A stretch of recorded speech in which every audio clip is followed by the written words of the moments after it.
Qui est ton père? I answered at once, almost breathless with excitement, a general who died on the battlefields of his fatherland.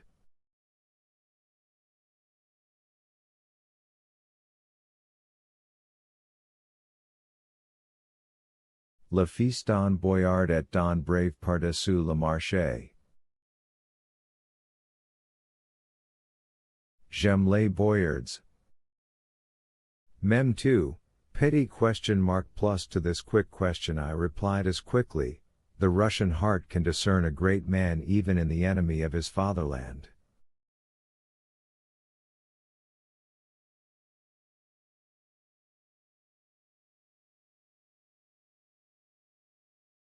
That is, as a matter of fact, I don't remember whether I literally expressed myself that way I was a child, but that must have been the sense of it.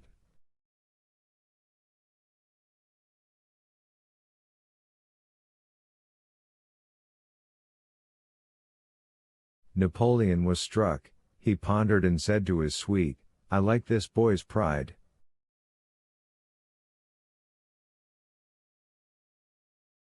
But if all Russians think as this child does, then, he didn't finish and went into the palace.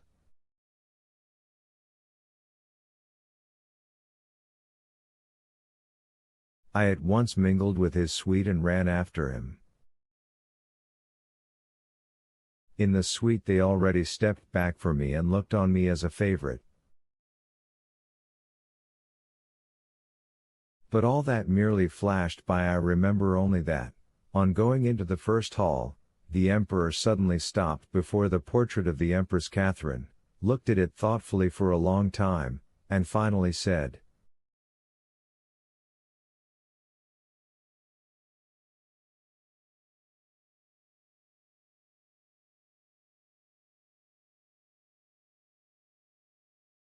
"That was a great woman!" and walked on.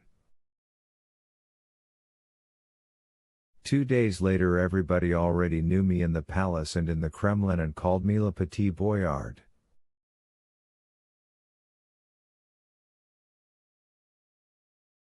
I went home only to sleep. At home they nearly lost their minds.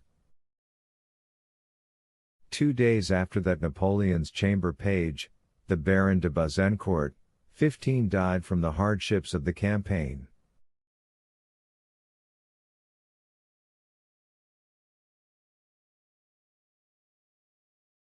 Napoleon remembered about me, I was taken, brought there without any explanations.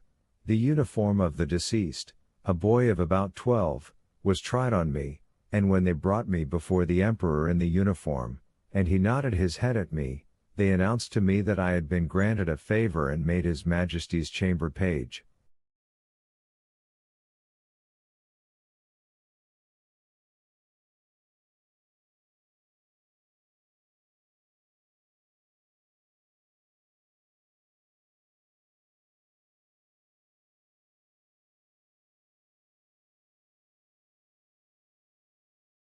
I was glad. I actually felt that there's a sprightly lad. Who is your father? Plus the son of a boyar and of a brave man to boot. I like the boyars. Do you like me, little boy? Warm sympathy for him, and had for a long time. Well, and besides, you'll agree, there was the splendid uniform, which means a lot for a child. I went about in a dark green tailcoat, with long and narrow tails, gold buttons, red piping on the gold embroidered sleeves, a high, stiff, open collar, embroidered with gold, and embroidered coattails, white, close-fitting chamois breeches, a white silk waistcoat, silk stockings, and buckled shoes, or, during the emperor's promenades on horseback, if I was in his suite, high top boots.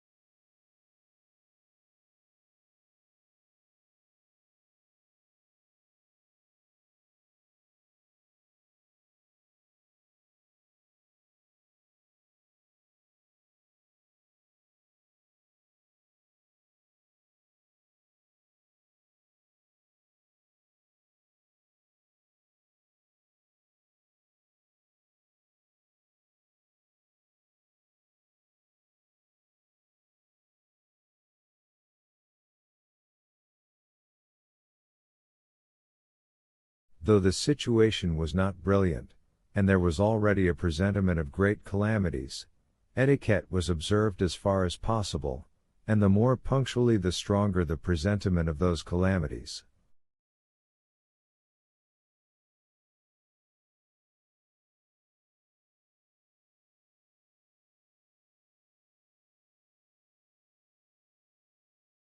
Yes, of course, murmured the prince, looking almost lost, your memoirs would be extremely interesting.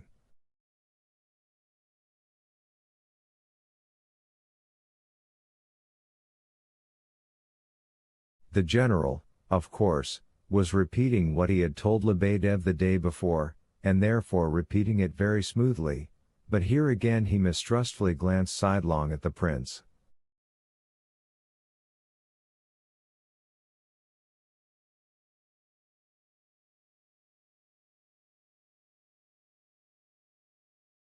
My memoirs, he spoke with redoubled pride, to write my memoirs?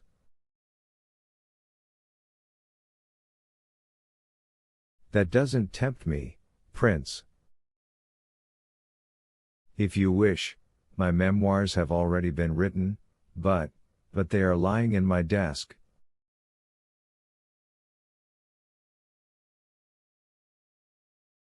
Let them, when earth has closed my eyes, let them appear then and, undoubtedly, be translated into other languages, not for their literary merit, no, but for the importance of the tremendous facts of which I was an evident witness, though a child, but all the more so, as a child I penetrated into the very intimate, so to speak, bedroom of the great man.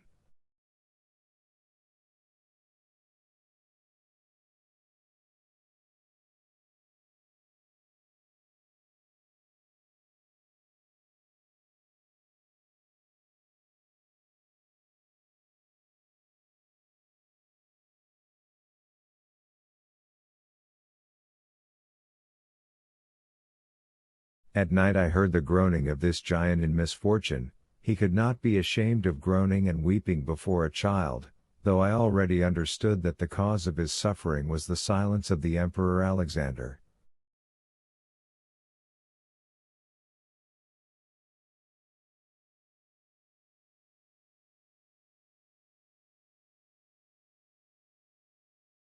Yes, he did write letters, with offers of peace, the prince agreed timidly.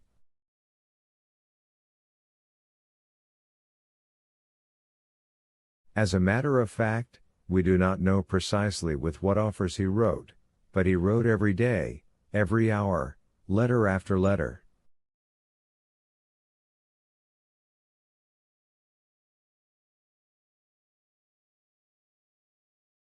He was terribly worried.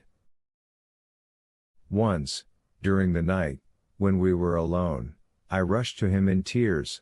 Oh, yes, I loved him.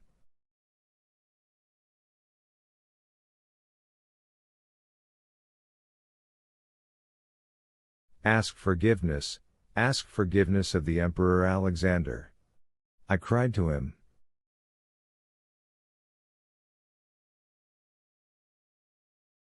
That is, I ought to have said. Make peace with the Emperor Alexander, but, being a child, I naively spoke my whole mind.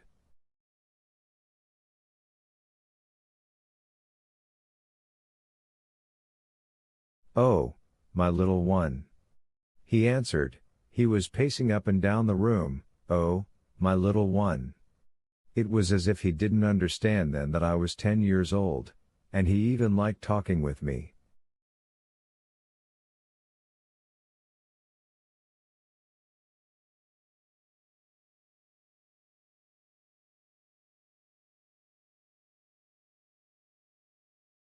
Oh, my little one, I am ready to kiss the feet of the Emperor Alexander, but as for the Prussian king, as for the Austrian emperor, oh, they have my eternal hatred, and, finally, you don't understand anything about politics. It was as if he suddenly remembered whom he was talking with, and he fell silent, but his eyes shot fire for a long time.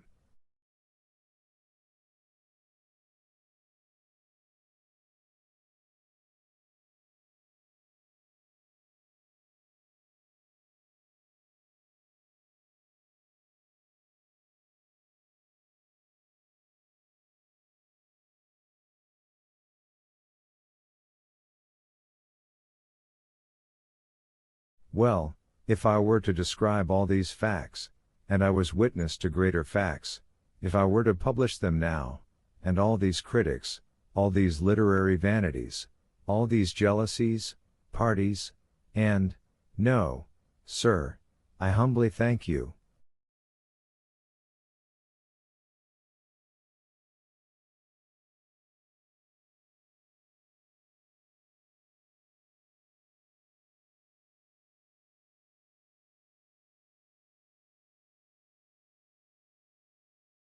Concerning parties, your observation is, of course, correct, and I agree with you, the prince replied quietly, after a short silence.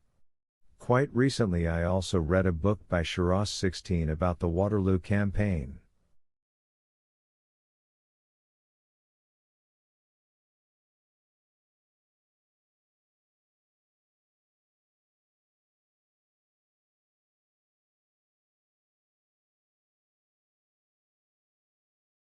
The book is obviously a serious one, and the specialists maintain that it is written extremely knowledgeably.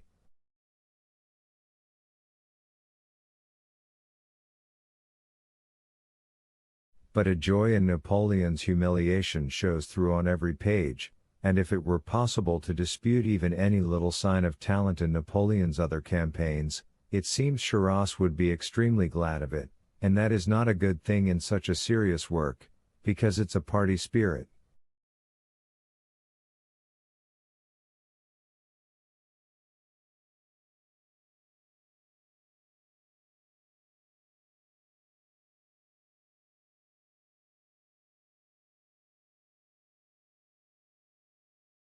Were you kept very busy then by your service to the Emperor? The general was in raptures. The prince's observation, by its seriousness and simple-heartedness, dispelled the last remnants of his mistrust.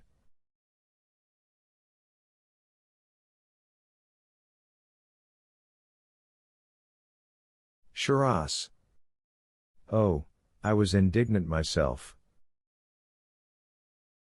I wrote to him at the time, but as a matter of fact, I don't remember now. You ask whether my service kept me busy.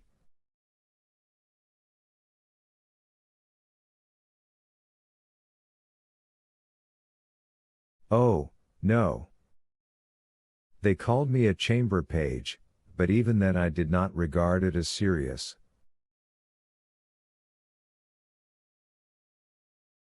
What's more, Napoleon very soon lost all hope of drawing any Russians to him, and, of course, would have forgotten about me as well, having drawn me to him for political reasons, had it not been for his personal love for me. I say it boldly now.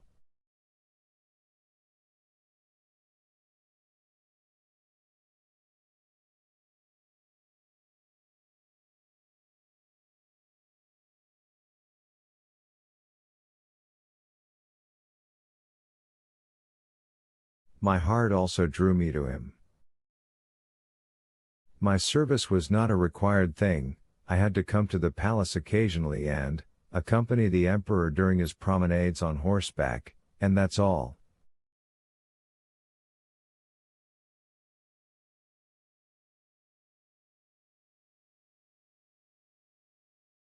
I was a decent horseman. He used to go out for a ride before dinner. In his suite usually there was Davout, myself, the Mameluke Ristan.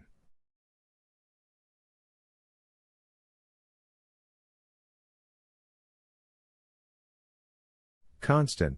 17 The prince suddenly came out with for some reason. And no, Constant wasn't there then. He had gone then with a letter to the Empress Josephine, 18 but instead of him there were 2 orderlies, several Polish uhlans. Well, that was all the suite, except for the generals, naturally, and some marshals, whom Napoleon took along to examine the terrain, the disposition of the army, to discuss. Most often it was Davout who accompanied him. I remember it as if it were yesterday, an enormous, corpulent, Cool-headed man in spectacles, with a strange gaze.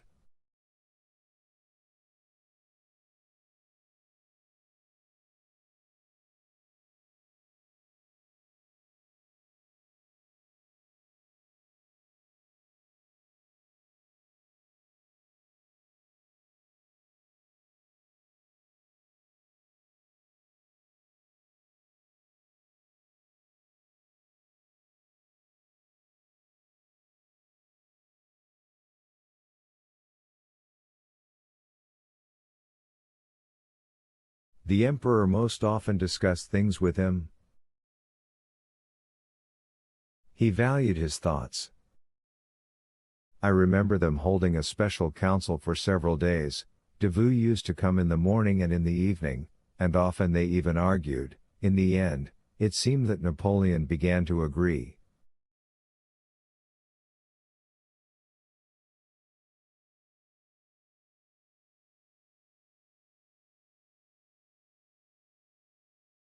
The two of them were in the study. I was the third, almost unnoticed by them.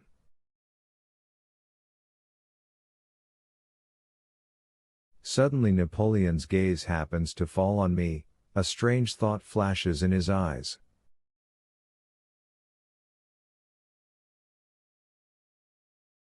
"Child," he suddenly says to me, "what do you think, if I embrace orthodoxy and free your slaves, will the Russians follow me or not?"